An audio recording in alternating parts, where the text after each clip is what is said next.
Good morning to all. Welcome to Bina's Competitive Mastery. അപ്പോൾ ഇന്ന് നമ്മൾ HSC സിലബസിലെ ഒരു ടോപ്പിക്കായ ത്രിഭാഷാ സൂത്രനെ കുറിച്ചാണ് പഠിക്കാൻ പോകുന്നത്.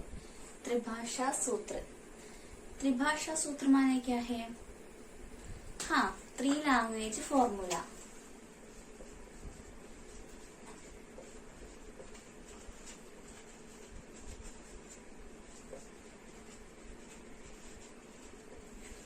ത്രിഭാഷാ സൂത്രം എന്ന് പറഞ്ഞാല് 3 ലാംഗ്വേജ് ഫോർമുല.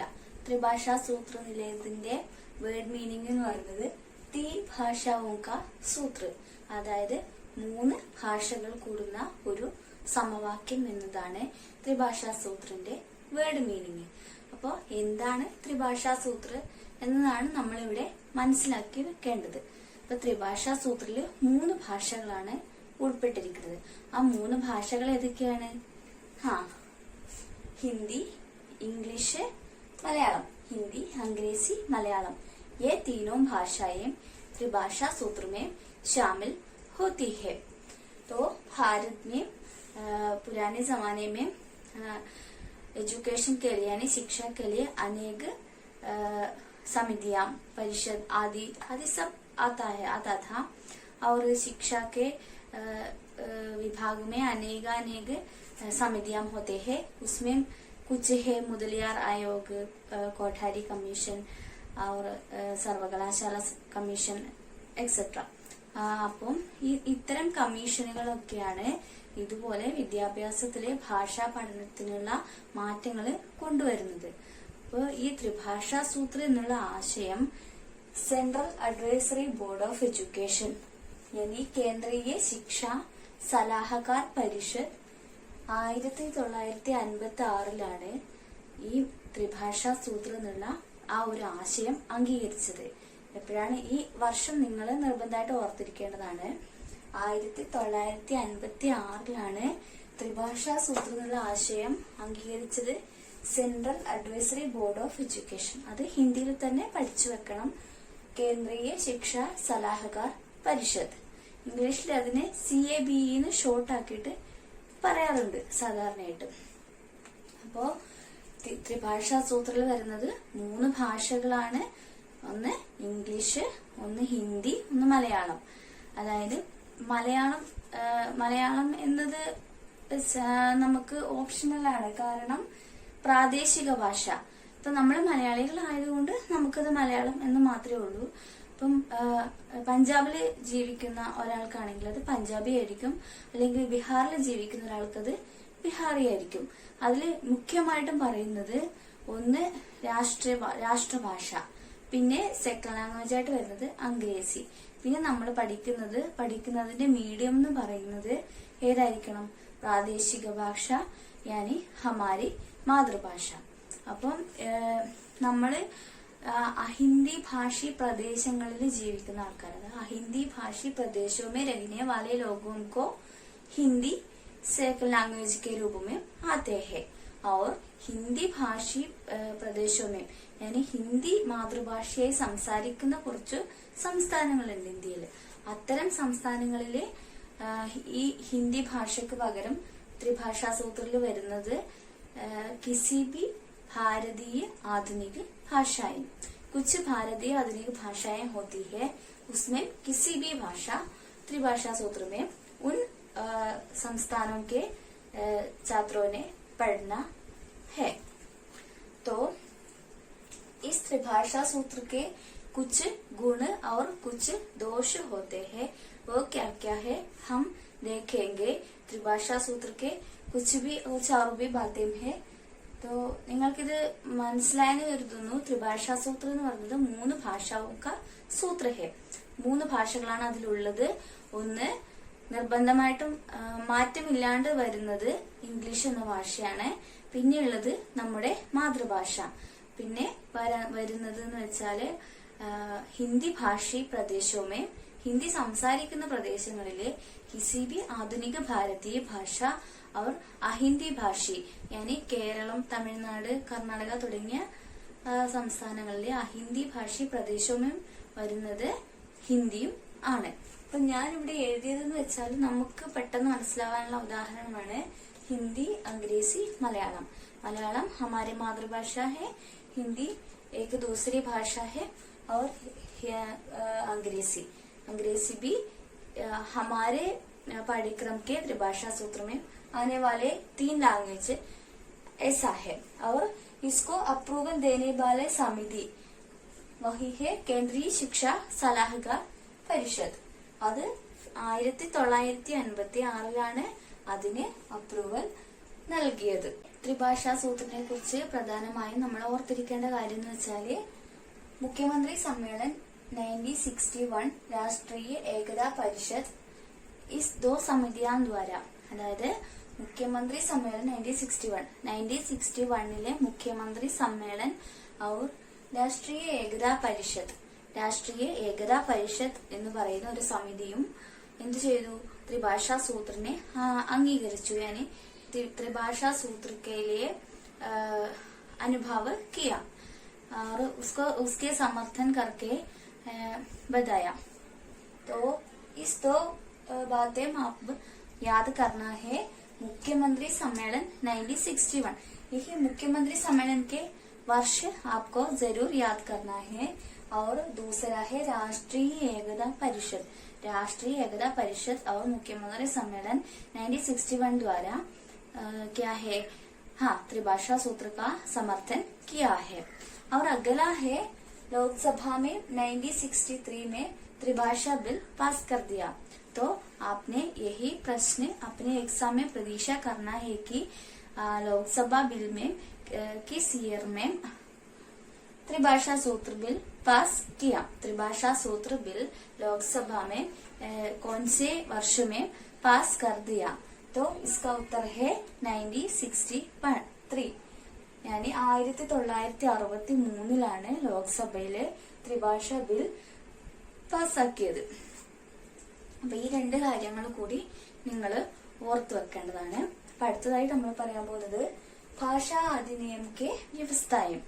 त्रिभाषा अधिनियम के कुछ व्यवस्थाएं होती है, यानी त्रिभाषा सूत्र में आने वाले 3 भाषाओं के लिए भाषा अधिनियम में कुछ व्यवस्थाएं होती है। वही हिंदी, अंग्रेजी और प्रादेशिक भाषाओं के लिए कुछ व्यवस्थाएं होती है। वह क्या क्या है हम देखेंगे। पहला है हिंदी। हिंदी भाषा के लिए त्रिभाषा में क्या कहते हैं? अखिल भारतीय राजभाषा हिंदी।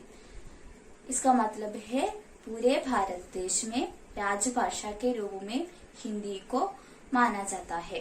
तो पूरे देश के केंद्रीय सारी केंद्रीय ऑफिसों में यानी दफ्तरों में क्या है? यही हिंदी राजभाषा यानी प्रशासनिक भाषा होती है। ഭാരതത്തിലെ എല്ലാ സെൻട്രൽ ഗവൺമെന്റ് ഓഫീസുകളിലും രാജഭാഷ यानी ഭരണഭാഷ എന്ന് പറയുന്നത് हिंदी आയിരിക്കും എന്നതാണ് यही भाषा अधिनियम के पहला व्यवस्था। समझा? हाँ, यह आप सब सिर्फ याद कर रहना है। और दूसरा इस भाषा अधिनियम व्यवस्था में आने वाला दूसरी भाषा है अंग्रेजी।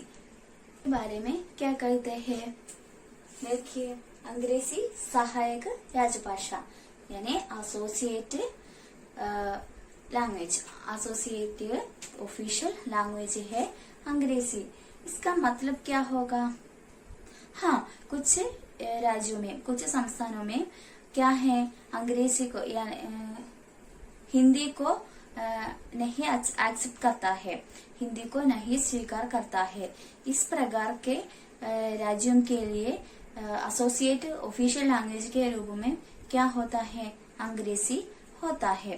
तो आज के जमाने में तमिलनाडु आदि राज्यों में हिंदी को स्वीकार नहीं करता है।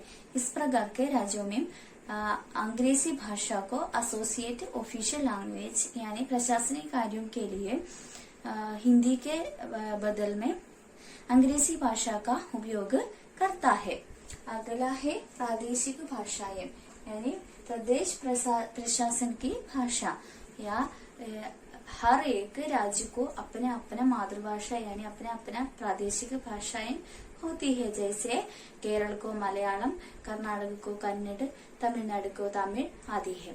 तो इस प्रकार के राज्यों में, इस प्रकार के प्रदेश यानी राज्यों में प्रशासन के लिए यानी राज्य प्रशासन के लिए किस भाषा का उपयोग करना है?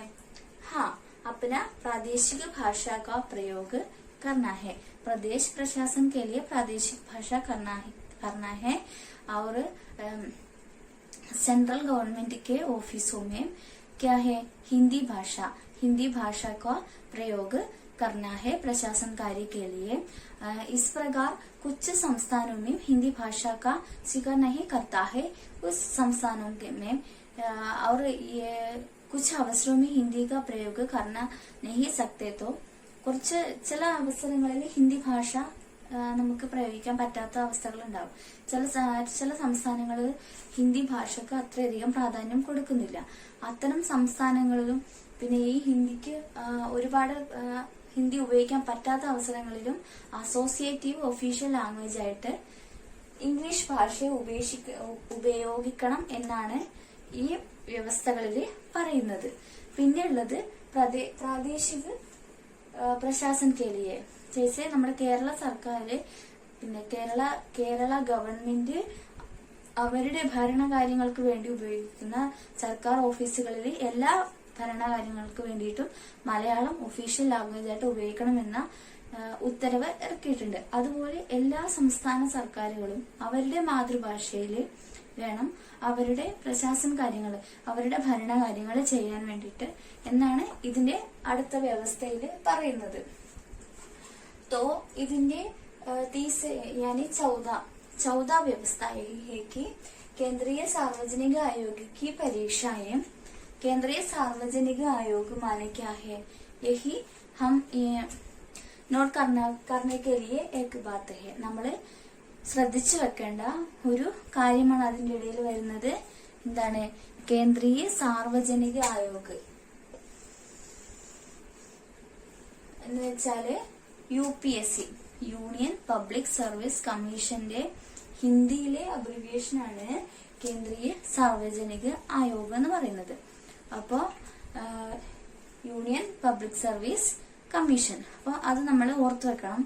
അപ്പം ഈ യൂണിയൻ പബ്ലിക് സർവീസ് കമ്മീഷന്റെ പരീക്ഷകള് ഭരണഘടനയില് പറഞ്ഞിട്ടുള്ള എല്ലാ ഭാഷകളിലും നടത്തണം എന്നാണ് ഈ ത്രിഭാഷാ സൂത്രന്റെ 4ാമത്തെ വ്യവസ്ഥ എന്ന് പറയുന്നത്. അതായിട്ട് നമ്മൾ നോക്കുന്നത് त्रिभाषा सूत्र लागू करने में उत्पन्न होने वाली समस्याएं. देखिए, त्रिभाषा सूत्र लागू करने में उत्पन्न होने वाले समस्याएं. ഈ ത്രിഭാഷാ സൂത്രം നടപ്പിൽ വരുത്തുമ്പോൾ കുറച്ച് പ്രശ്നങ്ങൾ ഉണ്ടാകും. ഇപ്പൊ നമ്മൾ ഏതൊരു പുതിയ കാര്യം, പുതിയൊരു സംരംഭം തുടങ്ങിയാലും അത് നടപ്പിൽ വരുത്തുമ്പോൾ ഒരുപാട് ഗുണങ്ങളും ദോഷങ്ങളും ഉണ്ടാവും. അപ്പോൾ ത്രിഭാഷാ സൂത്രം നടപ്പിൽ വരുത്തുമ്പോൾ ഉണ്ടാകുന്ന കുറച്ച് പ്രശ്നങ്ങൾ അതെന്തൊക്കെയാണെന്ന് നോക്കാം. स्कूल पाठ्यक्रम में भाषा का बोझ अधिक होता है. यानी देखिए, भाषा का बोझ इस प्रकार के स्कूल पाठ्यक्रम में ये तीनों भाषाएं पढ़ाते समय स्कूल पाठ्यक्रम में छात्रों में भाषा का बोझ बहुत अधिक बढ़ता है और इसके प्रति विरोध का मनोभाव भी होता है. तो यही एक पहला समस्या है. आपको समझा है? हाँ, 3 ഭാഷകൾ പഠിപ്പിക്കുമ്പോൾ, ഇനി 3 ഭാഷകൾ പഠിക്കുമ്പോൾ കുട്ടികൾക്ക് അത് വലിയൊരു ഭാരമായിട്ട് തോന്നുന്നു. ഇംഗ്ലീഷ് പഠിക്കണം, ഇപ്പം കേരളത്തിലെ കുട്ടികളാണെങ്കിൽ ഇംഗ്ലീഷ് പഠിക്കണം, മലയാളം പഠിക്കണം, അതിന്റെ കൂടെ ഹിന്ദിയും പഠിക്കണം. അങ്ങനെ 3 ഭാഷകൾ പഠിക്കുക എന്നത് കുട്ടികൾക്കൊരു ഭാരമുള്ളൊരു പ്രവൃത്തിയായിട്ട് അനുഭവപ്പെടുന്നു. അപ്പൊ അതുകൊണ്ട് ഇവര് ഇതിനെ എതിർപ്പ് പ്രകടമാക്കുന്നു. तो अगला है अतिरिक्त भाषा पढ़ने में विप्रेरणा का अभाव. यानी हिंदी भाषी प्रदेशों में हिंदी जैसे अतिरिक्त आधुनिक भाषा का पढ़ने में उत्पन्न होने वाले अभिप्रेरणा का अभाव. जैसे एक बार भी मैं बताऊंगी. हिंदी भाषी क्षेत्रों में एक अतिरिक्त भाषा यानी एक अतिरिक्त आधुनिक भारतीय भाषा के अध्ययन के लिए അഭിപ്രേരണ का अभाव. ഇപ്പൊ ഹിന്ദി സംസാരിക്കുന്ന സംസ്ഥാനങ്ങളിൽ ഈ ജैसे ഉത്തരേന്ത്യൻ സംസ്ഥാനങ്ങളിൽ ഹിന്ദിയാണ് കൂടുതലും സംസാരിച്ചിരുന്നത്. അപ്പൊ അത്തരം സംസ്ഥാനങ്ങളിൽ ഏക ആധുനിക ഭാരതീയ ഭാഷ, ഒരു വേറെ തന്നെ സെപ്പറേറ്റഡ് ആയിട്ടുള്ള ഒരു ഭാഷ പഠിക്കുമ്പോൾ അവർക്ക് അതിന് വലിയൊരു ഇൻട്രസ്റ്റോ താല്പര്യങ്ങളൊന്നും അവർ കാണിക്കുന്നില്ല. ഇത്തരത്തിലുള്ള താല്പര്യത്തിന്റെ അഭാവം കാരണം ആ ഭാഷാ പഠനം അവർക്ക് വളരെയധികം ബുദ്ധിമുട്ടായിട്ട് അനുഭവപ്പെടുന്നു. അപ്പോൾ നമുക്ക് ഹിന്ദി എന്നുള്ളത് സുപരിചിതമായ ഒരു ഭാഷയാണ്. നമ്മുടെ രാഷ്ട്രഭാഷയാണ് ഹിന്ദി എന്നും നമ്മൾ പണ്ട് മുതൽക്കേ കേൾക്കുന്നത് കൊണ്ട് നമുക്ക് വലിയ ബുദ്ധിമുട്ടിലാണ്. നമ്മൾ ഹിന്ദി ആ ഒരു താല്പര്യത്തോടെ പഠിക്കുന്നു. പക്ഷേ അവരാണെങ്കിൽ അവർക്ക് ഹിന്ദി ഓൾറെഡി അറിയാം. അവർ വേറൊരു ഭാഷ, ചിലപ്പോൾ മലയാളം ആവാം, ചിലപ്പോൾ കന്നഡ ആവാം, അങ്ങനെ ഏതെങ്കിലും ഒരു ഭാഷ അവർ പഠിക്കുമ്പോൾ അവർക്ക് അതിനോടുള്ള താല്പര്യം വളരെയധികം കുറയുന്നു. അതുകൊണ്ട് അത് വളരെ ബുദ്ധിമുട്ടുള്ള ഒരു പ്രക്രിയയായിട്ട് അവർക്കത് മാറുന്നു. അപ്പൊ അടുത്ത പ്രശ്നം എന്ന് പറയുന്നത് അഹിന്ദി ഭാഷീ പ്രദേശവുമേയും ഹിന്ദിക്ക് പ്രതി അസ്വീകാര്യത. അഹിന്ദി ഭാഷീ പ്രദേശവുമേയും, അപ്പൊ നമ്മുടെ ത്രിഭാഷാ സൂത്രിലെ ആ വ്യവസ്ഥകൾ നമ്മൾ ഓർക്കണം. അപ്പം ഹിന്ദി ഭാഷയെ കുറിച്ച് എന്താണ് പറഞ്ഞത്? हिंदी भाषी प्रदेशों में किसी एक आधुनिक भारतीय भाषा पढ़ना है, हिंदी भाषी प्रदेशों में दूसरी भाषा के रूप में क्या पढ़ना है? हिंदी पढ़ना है. तो हिंदी भाषी यानी കേരളം, തമിഴ്നാട്, കർണാടക, ആന്ധ്രാപ്രദേശ് തുടങ്ങിയ രാജ്യങ്ങളാണ് ഹിന്ദി ഭാഷയുടെ സൗത്ത് ഇന്ത്യൻ സംസ്ഥാനങ്ങളാണ് അഹിന്ദി ഭാഷീ പ്രദേശങ്ങൾ എന്ന് പറയുന്നത്. അപ്പൊ ഈ സൗത്ത് ഇന്ത്യൻ സംസ്ഥാനങ്ങളിൽ എന്ത് പഠിക്കണം? ഹിന്ദിയാണ് സെക്കൻഡ് ലാംഗ്വേജ് ആയിട്ട് പഠിക്കാൻ വേണ്ടി ത്രിഭാഷാ സൂത്രത്തിൽ പറയുന്നത്. അപ്പോൾ ഇപ്രകാരമുള്ള അഹിന്ദി ഭാഷീ പ്രദേശങ്ങളിൽ ചില സംസ്ഥാനങ്ങൾ എന്ത് ചെയ്യുന്നു? ഹിന്ദി ഭാഷ പഠിക്കാൻ വിമുഖത കാണിക്കുന്നു. ഹിന്ദി ഭാഷ പഠനമേ വേ क्या है? अस्वीकार्यता. हिंदी भाषा को वे अस्वीकार करते हैं. और जैसे आज के तमिलनाडु आदि राज्यों में हिंदी भाषा को उतना अधिक प्राधान्य नहीं देता है, इसलिए वे लोग हिंदी को तिरस्कार भी करता है. यही त्रिभाषा सूत्र लागू करने में आने वाली एक समस्या है. और अगला है तीसरी भाषा शिक्षक के सुविधाओं के अपर्याप्तता. ये सारी विषयों में यानी सारी शिक्षा संबंधी सारी बातों में आने वाली एक समस्या है. यह तीसरी भाषा की शिक्षा के लिए अपर्याप्त सुविधाएं होना एवं त्रिभाषा सूत्र में दोषपूर्ण योजनाएं बनाना भी त्रिभाषा सूत्र लागू करने में आने वाले समस्याओं में आते हैं. तो किसी भी विषय पढ़ाने में अध्यापक को आवश्यक कुछ सुविधाएं और कुछ ट्रेनिंग आदि सब आवश्यक है. आप जानते होंगे हम बीएड पढ़ते समय भी हमको ट्रेनिंग मिलते हैं हमारे विषय के अनुरूप. നമ്മൾ ബിഎഡ് ചെയ്യുമ്പോൾ നമ്മുടെ വിഷയത്തിന് സബ്ജക്റ്റിന് അനുകൂലമായ ട്രെയിനിങ് നമുക്ക് ലഭിക്കുന്നു. ഇപ്പൊ നമ്മൾ ഒരു സ്ഥാപനത്തിൽ ജോലിക്ക് കയറി കഴിഞ്ഞാൽ നമുക്ക് ഇൻ സർവീസ് ട്രെയിനിങ് കിട്ടുന്നു, അല്ലെങ്കിൽ നേരത്തെയാണ് നമുക്ക് പ്രീ സർവീസ് ട്രെയിനിങ് ഒക്കെ കിട്ടുന്നുണ്ട്. അപ്പം ഇതൊക്കെ ഒരു അധ്യാപകന് എന്താണ് അവരുടെ പാഠ്യക്രമം അവരുടെ സിലബസ് മുന്നോട്ട് കൊണ്ടുപോകാനുള്ള ഒരു ട്രെയിനിങ് ആണ് നൽകുന്നത്. അപ്പം ഇപ്രകാരമുള്ള തീസരി ഭാഷാ ശിക്ഷകർക്കോ മൂന്നാമതൊരു ഭാഷ പഠിപ്പിക്കാനുള്ള അധ്യാപകർക്ക് വേണ്ടത്ര ട്രെയിനിങ്ങുകളോ സൗകര്യങ്ങളോ ലഭിക്കാത്തത് മൂലം എന്ത് ചെയ്യുന്നു? त्रिभाषा सूत्र लागू करने में समस्याएं आती है. और इस त्रिभाषा सूत्र विद्यालयों में लागू करने में लेने वाले कुछ योजनाओं भी दोषपूर्ण होता है. यानी ठीक प्रकार सोच विचार न करके योजनाएं बनाते समय वह योजनाएं भी त्रिभाषा सूत्र लागू करने में दोषपूर्ण हो सकता है. आगे हमको हमारे शिक्षा नीतियों के लिए अनेक आयोग आता था और इसमें कुछ आयोग यानी പ്രധാനപ്പെട്ട 3 കമ്മീഷനുകളാണ് നമ്മുടെ വിദ്യാഭ്യാസ നയത്തിൽ വന്നിട്ടുള്ളത്. ആ 3 കമ്മീഷനുകൾ ത്രിഭാഷാ സൂത്രനെ കുറിച്ച് എന്തൊക്കെയാണ് പരാമർശിച്ചിട്ടുള്ളതെന്ന് നമുക്ക് നോക്കാം. അപ്പം ആദ്യത്തെ കമ്മീഷൻ ഏതായിരുന്നു? വിശ്വവിദ്യാലയ ആയോഗ്, യാനി സർവകലാശാല കമ്മീഷൻ എന്നറിയപ്പെട്ടത്. അപ്പൊ നമ്മള് ഒരു കാര്യം പഠിക്കുമ്പം അതുമായി ബന്ധപ്പെട്ട് വരാവുന്ന എല്ലാ ക്വസ്റ്റ്യൻസും നമ്മൾ പഠിക്കേണ്ടതാണ്. അപ്പോ ആദ്യം എന്ന് പറയുന്നത് विश्वविद्यालय आयोग. विश्वविद्यालय आयोग नाम से जाने जाते हैं कौन सा कमीशन? हाँ, राधाकृष्णन कमीशन यानी राधाकृष्णन आयोग. और दूसरा है इसका वर्ष. इसका वर्ष है 1948 to 49. അതായത് 1948 രാധാകൃഷ്ണൻ കമ്മീഷന്റെ രൂപരേഖ തയ്യാറാക്കുകയും 1949 അത് സമർപ്പിച്ച് നടപ്പിൽ വരുത്തുകയും ചെയ്തു. അപ്പൊ നമ്മൾ ഈ വർഷവും ഈ രണ്ട് പേരുകളും നിർബന്ധമായിട്ടും പഠിക്കേണ്ടതാണ്. ഏതാണ്? വിശ്വവിദ്യാലയ ആയോഗ് और राधाकृष्णन आयोग. विश्वविद्यालय आयोग एवं राधाकृष्णन आयोग. उसका वर्ष है 1948 to 1949. അപ്പൊ അടുത്തതായിട്ട് ഈ വിശ്വവിദ്യാലയ ആയോഗില് രാധാകൃഷ്ണൻ കമ്മീഷനെ കുറിച്ച് എന്താണ് പറഞ്ഞതെന്ന് നോക്കാം. उच्चस्तरीय शिक्षा का माध्यम मातृभाषा. इसका मतलब क्या है? हाँ, यही राधाकृष्णन कमीशन मुख्य रूपों में कौन से स्तरीय विद्याभ्यास को यानी शिक्षा को इम्पोर्टेंस दिया है? हाँ, विश्वविद्यालय शिक्षा को यानी സർവകലാശാല ശിക്ഷാലയ യൂണിവേഴ്സിറ്റി എഡ്യൂക്കേഷൻ കമ്മീഷൻ എന്ന് തന്നെയാണ് ഇതിന്റെ പേര്. അപ്പൊ യൂണിവേഴ്സിറ്റി തലത്തിലുള്ള വിദ്യാഭ്യാസത്തിനാണ് രാധാകൃഷ്ണൻ കമ്മീഷൻ കൂടുതലായിട്ടും പ്രാധാന്യം നൽകിയത്. അപ്പൊ അത് അവരെന്താ പറയുന്നതെന്ന് വെച്ചാല് ഉച്ചസ്തരീയ, അതായത് ഉച്ചസ്തരീയ വിദ്യാഭ്യാസത്തിന് വേണ്ടിയിട്ട് ഉന്നത വിദ്യാഭ്യാസത്തിന്റെ മാധ്യമം എന്ന് പറയുന്നത് ഏതായിരിക്കണം? മാതൃഭാഷയായിരിക്കണം എന്നാണ് ആര് പറയുന്നത്? രാധാകൃഷ്ണൻ കമ്മീഷൻ പറയുന്നത്. ഉന്നത വിദ്യാഭ്യാസത്തിലെ നമ്മുടെ വിദ്യാഭ്യാസ ശിക്ഷൺ പ്രക്രിയ കാ മാധ്യം, നമ്മുടെ ക്ലാസ് എടുക്കുന്നതിന്റെ മാധ്യമം എന്ന് പറയുന്നത് മാതൃഭാഷയായിരിക്കണം എന്നാണ് പറയുന്നത്.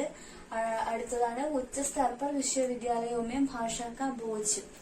तो यही उच्च स्तर पर हमको बहुत अधिक कार्य पढ़ना है. രാധാകൃഷ്ണൻ കമ്മീഷൻ പറയുന്നത് നമ്മൾ ഉച്ചസ്ഥലത്തിൽ, അതായത് ഉന്നത വിദ്യാഭ്യാസ മേഖലയിൽ നമുക്ക് ഒരുപാട് കാര്യങ്ങൾ ഡീറ്റെയിൽഡ് ആയിട്ട് പഠിക്കാനുണ്ടാവും.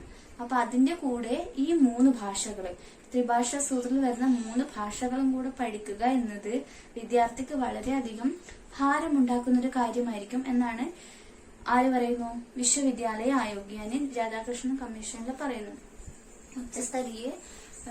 उच्च स्तर पर विद्यार्थियों में भाषा त्रिभाषा भी पढ़ने में भाषा का बोझ बहुत अधिक होगा, इस प्रकार करता है.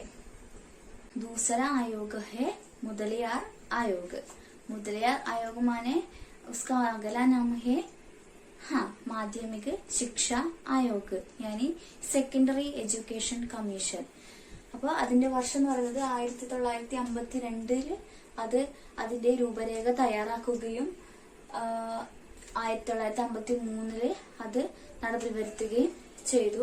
അപ്പൊ ഇതിന്റെ അധ്യക്ഷൻ എന്ന് പറയുന്നത് മുതലിയാർ എന്ന ഒരു വ്യക്തിയായിരുന്നു. അപ്പം ഈ മുതലിയാർ ആയോഗിലെ ത്രിഭാഷാ സൂത്രനെ കുറിച്ച് പ്രധാനമായ 4 കാര്യങ്ങളാണ് പറയുന്നത്. അപ്പം ഇന്ത്യൻ ഈ ഇത്തരത്തിലുള്ള എഡ്യൂക്കേഷൻ കമ്മീഷനുകളിലെ ഭാഷയെക്കുറിച്ച് ഒരു പ്രധാനപ്പെട്ട അല്ലെങ്കിൽ ഭാഷയെക്കുറിച്ച് കാര്യമായിട്ട് പറഞ്ഞ ഒരു കമ്മീഷനായിരുന്നു മുതലിയാർ കമ്മീഷൻ. അപ്പൊ ഈ കാര്യം നിങ്ങൾ ഓർത്തു വെക്കണം.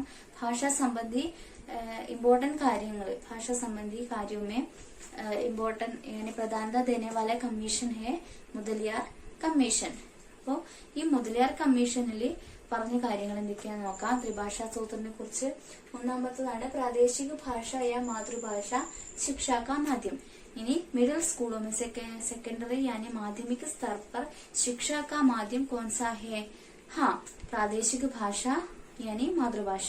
പ്രാദേശിക ഭാഷ അല്ലെങ്കിൽ മാതൃഭാഷ ആയിരിക്കണം മാധ്യമിക സ്तर पर शिक्षा का माध्यम. അപ്പം ഈ മാധ്യമിക स्तर पर शिक्षा का माध्यम ഏത് ഭാഷയായിരിക്കണം? മാതൃഭാഷയോ അല്ലെങ്കിൽ പ്രാദേശിക ഭാഷയോ ആയിരിക്കണം. രണ്ടാമത്തത് എന്ന് പറഞ്ഞത് मिडिल स्कूलों में 2 भाषाएं आरंभ करना है माध्यमिक स्तर पर, यानी मिडिल स्कूलों में 2 भाषाओं का पढ़ना सिर्फ आरंभ करना ही है। इसका मतलब है മാധ്യമിക സ്തർ പർ അല്ലെങ്കിൽ ഈ സെക്കൻഡറി ലെവലില് കുട്ടികൾ എന്ത് ചെയ്യണം, 2 ഭാഷകൾ പഠിക്കാൻ തുടങ്ങുകയാണ് വേണ്ടത്. അപ്പോ ഭാഷാക്ക മാധ്യം മിഡിൽ സ്കൂളിൽ നിന്ന് ഭാഷാക്ക മാധ്യം ഏതായിരിക്കണം, മാതൃഭാഷ ആയിരിക്കണം. പിന്നെ मिडिल स्कूलों में भाषा का अन्य भाषा का अध्ययन 2 भाषाओं का अध्ययन आरंभ करना है मिडिल स्कूलों में।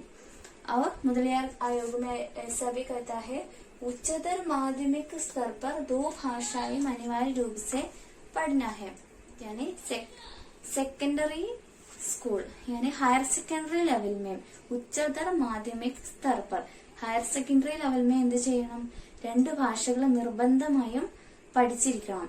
നിർബന്ധമായും अनिवार्य रूप से पढ़ना है. तो उच्चतर माध्यमिक स्तर पर 2 ഭാഷാएं अनिवार्य रूप से पढ़ना है. അപ്പം മാധ്യമിക സ്തർ പർ എന്താണ് പറഞ്ഞത്, മാധ്യമിക സ്തർ പർ 2 ഭാഷകൾ പഠിച്ചു തുടങ്ങണം എന്നും ഹയർ സെക്കൻഡറി ലെവലിൽ എന്ത് ചെയ്യണം, 2 ഭാഷകൾ നിർബന്ധമായും പഠിച്ചിരിക്കണം എന്നുമാണ് മുതലിയാർ കമ്മീഷൻ പറയുന്നത്. അടുത്തത് स्कूलों में हिंदी का अध्ययन अनिवार्य है. मुदलियार आयोग का सुझाव यह है कि स्कूलों में हिंदी का अध्ययन अनिवार्य रूप से पढ़ना है. माध्यमिक स्तर से लेकर सभी स्कूलों में हिंदी का अध्ययन करना है. इसका कारण क्या होगा, हाँ, हिंदी हमारे राष्ट्रभाषा है, इसलिए हिंदी का अध्ययन भारत के सभी लोग जरूर करना है. और इसमें आने वाले तीसरा कमीशन है कोठारी कमीशन. त्रिभाषा सूत्र के संबंध में कोठारी कमीशन आयोग द्वारा दिया गया सुझाव इस प्रकार है. इसका वर्ष है 1964 to 66. 1964 में इसका रूपरेखा तैयार किया और 66 में इसको समर्पित भी और लागू भी करना. और पहले 2 आयोगों को पराजय के, यानी മുന്നേ കൊണ്ടുവന്ന 2 കമ്മീഷനുകളുടെയും നടപ്പിൽ വരുത്തുന്നതിന്റെ ബുദ്ധിമുട്ടുകളൊക്കെ ഒരുപാട് പഠിച്ചതിന് ശേഷമാണ് ഈ കോത്താരി കമ്മീഷൻ, കുറച്ച് വർഷങ്ങൾക്ക് ശേഷമാണ് കോത്താരി കമ്മീഷൻ നിലവിൽ വന്നത്. അപ്പോ കോത്താരി കമ്മീഷനില് ത്രിഭാഷാ സൂത്രനെ കുറിച്ച് പറയുന്നത് എന്താണെന്ന് വെച്ചാല് निम्न प्राथमिक स्तर पर मातृभाषा ही पढ़ना है. निम्न प्राथमिक स्तर पर एक भाषा मातृभाषा या प्रादेशिक भाषा पढ़ना है. किसी एक भाषा है निम्न प्राथमिक स्तर पर पढ़ने वाला है. അപ്പം പ്രാഥമിക സ്തര അതായത് പ്രാഥമിക സ്തരത്തിൽ ആ ഒരു ലെവലിൽ കുട്ടികൾ പഠിക്കേണ്ടത് ഒരേ ഒരു ഭാഷയാണ്. അത് അവരുടെ പ്രാദേശിക ഭാഷയോ മാതൃഭാഷയോ അവരുടെ ഏതെങ്കിലും ഒരു ഭാഷ ആണ് കുട്ടികൾ പ്രാഥമിക स्तर पर पढ़ने वाला है. और दूसरा है उच्च प्राथमिक स्तर पर मातृभाषा और संघ की राजभाषा. उच्च प्राथमिक स्तर पर यानी അപ്പർ പ്രൈമറി ലെവലിൽ കുട്ടികളെ ഏതൊക്കെ ഭാഷകൾ പഠിച്ചു തുടങ്ങണം എന്നാണ് പറയുന്നത്, മാതൃഭാഷ, അതാത് സംസ്ഥാനങ്ങളിലെ മാതൃഭാഷയും സംഘ് की രാജഭാഷ. സംഘ് की രാജഭാഷ മാനെ നമ്മുടെ സെൻട്രൽ ഗവൺമെന്റിന്റെ പ്രശാസനിക് ഭാഷ. സെൻട്രൽ ഗവൺമെന്റിന്റെ പ്രശാസനിക് ഭാഷയാണ് ഹിന്ദി. അപ്പൊ സംഘ് की രാജഭാഷ മാനെ ഹിന്ദി. ഹിന്ദിയും മാതൃഭാഷയുമാണ് അപ്പർ പ്രൈമറി ലെവലില്, യാനി ഉച്ച പ്രാഥമിക സ്തർ പർ കുട്ടികൾ പഠിച്ചിരിക്കേണ്ടത്. UP ലെവലിൽ പഠിക്കേണ്ടത് മാതൃഭാഷയും പ്രൈമറി ലെവലിൽ പഠിക്കേണ്ടത് ലോവർ പ്രൈമറി LP ലെവലിൽ പഠിക്കേണ്ടത് മാതൃഭാഷ മാത്രവുമാണ്. നമ്മളൊക്കെ പഠിച്ചു വന്നത് ആ ഒരു രീതിയിൽ തന്നെയാണ്. LP ലെവലിൽ നമ്മള് മലയാളം മാത്രം പഠിച്ചു. UP ലെവലിൽ നമ്മള് ഹിന്ദി പഠിക്കാൻ തുടങ്ങി. പിന്നെ നിമ്ന മാധ്യമിക സ്തർ പർ, നിമ്ന മാധ്യമിക സ്തർ എന്ന് പറയുമ്പോൾ 8 to 10 8 മുതൽ 10 വരെ ക്ലാസ്സുകളാണ് നിമ്ന മാധ്യമിക സ്തർ എന്ന് പറയുന്നത്. സെക്കൻഡറി ലെവൽ, ലോവർ സെക്കൻഡറി ലെവലിൽ പഠിക്കേണ്ടത് ഏതൊക്കെ ഭാഷകളാണ്, ഹിന്ദി, मातृभाषा एवं विदेशी भाषा. यहाँ विदेशी भाषा माने अंग्रेजी ही है. അപ്പം ഇംഗ്ലീഷിനെയാണ് ഇവിടെ വിദേശി ഭാഷ എന്നതുകൊണ്ട് ഉദ്ദേശിക്കുന്നത്. അപ്പോ निम्न माध्यमिक स्तर पर पढ़ने वाले भाषाएं है हिंदी, मलयालम और अंग्रेजी. केरल के छात्रों के लिए हिंदी, मलयालम और अंग्रेजी और अन्य छात्रों के लिए हिंदी उसका मातृभाषा और विदेशी भाषा माने अंग्रेजी. और तीसरा है शिक्षा का माध्यम मातृभाषा ही होना है. कोठारी कमीशन ने यही कहा है कि शिक्षा का माध्यम सभी स्तरों पर क्षेत्रीय भाषा या മാതൃഭാഷ होना है. ഏത് ലെവലിലുള്ള ക്ലാസ്സുകളിലായാലും സ്കൂളുകളിൽ ശിക്ഷാ മാധ്യം പഠനത്തിന്റെ മാധ്യം എന്ന് പറയുന്നത് ഏത് തന്നെയായിരിക്കണം? നമ്മുടെ മാതൃഭാഷ അല്ലെങ്കിൽ പ്രാദേശിക ഭാഷ തന്നെ ആയിരിക്കണം പഠനത്തിന്റെ മാധ്യമം എന്ന് പറയുന്നത്. അതിന്റെ കൂടെ അഡീഷണൽ ആയിട്ട് संघ की राज्यभाषा और अंग्रेजी भाषा ही पढ़ना है. उसको सेपरेट स्तर भी निश्चित कर दिया है. उच्च प्राथमिक स्तर पर अपर प्राइमरी लेवलिൽ ഹിന്ദി പഠിച്ചു തുടങ്ങണം. निम्न माध्यमिक स्तर पर ലോവർ സെക്കൻഡറി ലെവലിൽ ഹിന്ദിയും വിദേശി ഭാഷയും മാതൃഭാഷയും പഠിച്ചു തുടങ്ങണം. പക്ഷെ ഏത് ഭാഷ പഠിക്കുന്നുണ്ടായാലും ഏത് വിഷയം പഠിക്കുന്നതാണെങ്കിലും शिक्षा का माध्यम सभी स्तरों पर कौन होना है? मातृभाഷ അല്ലെങ്കിൽ प्रादेशिक भाषा ही होना है.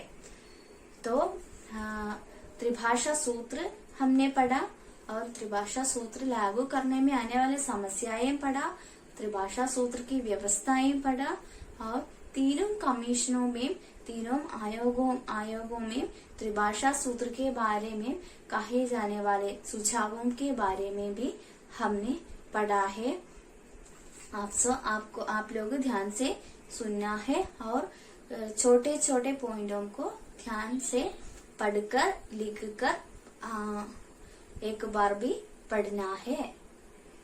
धन्यवाद.